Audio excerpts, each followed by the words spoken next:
Hey guys, really quick video today, but I want to ask you, are you considering doing an Encore career?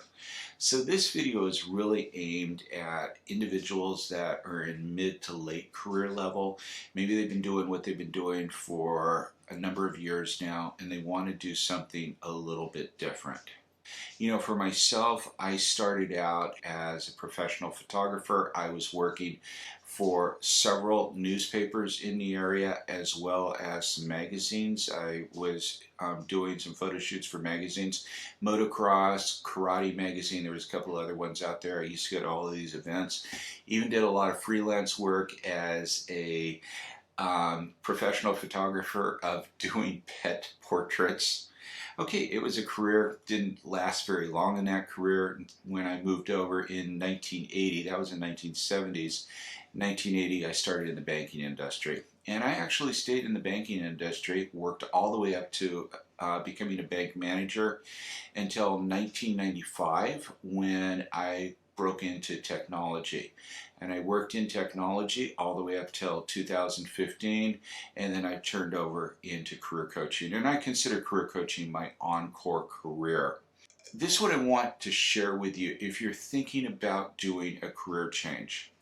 There was a really interesting article in AARP, that magazine for people over 50, that said 40% of the workforce that is currently working today, that is over the age of 62, it's a high number, 40%, actually made a significant career change after the age of 55. That's 40% of the workforce out there.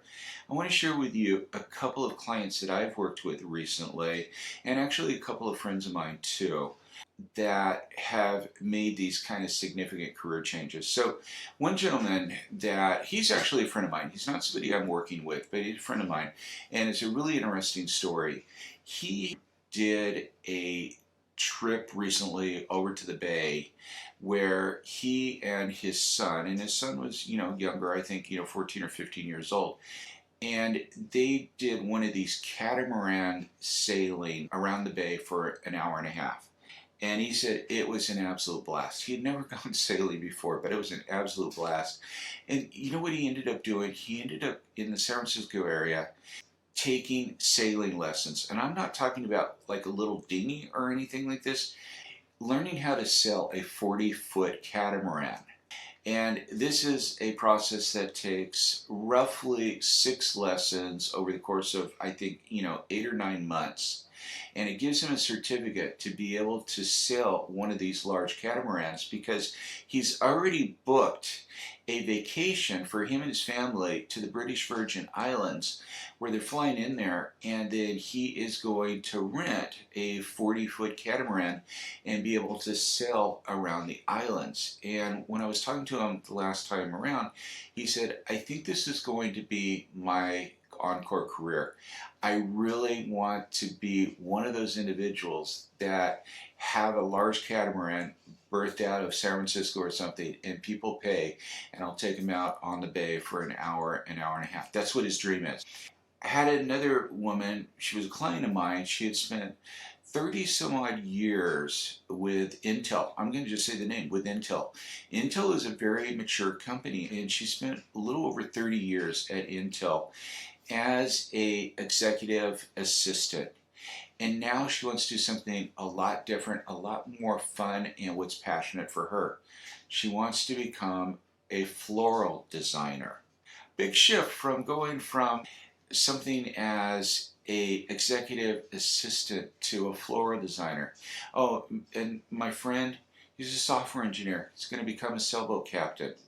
I was a vice president in information services, and I'm now a career coach.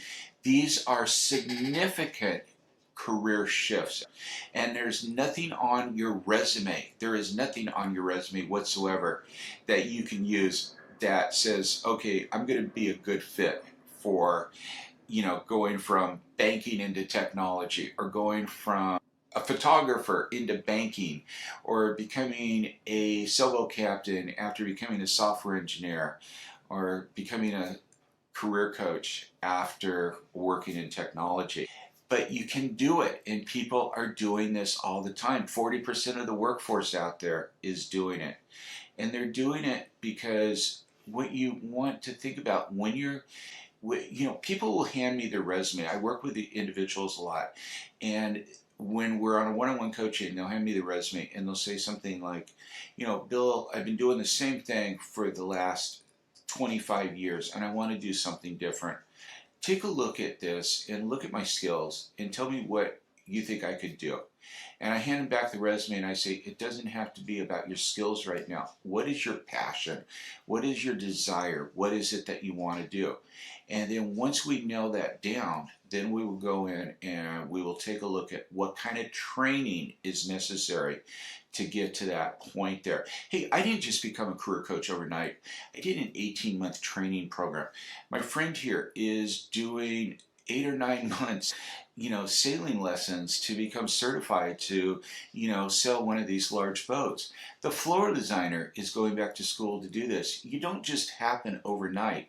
You have to have a strategy. And it's something that I work with my clients, is creating that strategy. So anyway, I got thinking about this because it was a fun topic, or a fun discussion that I had with this gentleman, because I was just like, oh yeah, let's do this. I'm going to be one of your first customers on your sailboat here because it just sounds like so much fun. So if you are considering a career change, keep in mind you're not alone. You can do it. It's not about your skills, it's about your passion. And by the way, I'm going to throw this in here because I did a video similar to this about a year ago, and there was a comment on the channel that says, well, I don't agree with that because what if I want to be a plumber? You have to have that certain skill set there. And my response to that was, I don't think you really want to have that as a passion to be a plumber if you don't already have the skill set needed to be that. I can't see that. So, don't think about the skill set right now. Think about what it is, your core values, and what is it you're most passionate about, and then let's take it from there. So I hope you found this video informative, helpful, a little bit inspirational. If you haven't already subscribed to this channel, make sure that you do so. Hit the bell notification, as I do upload new career tips and strategies every Tuesday, and I'd hate for you to miss anything. Thanks for stopping by, and I look forward to seeing you next week.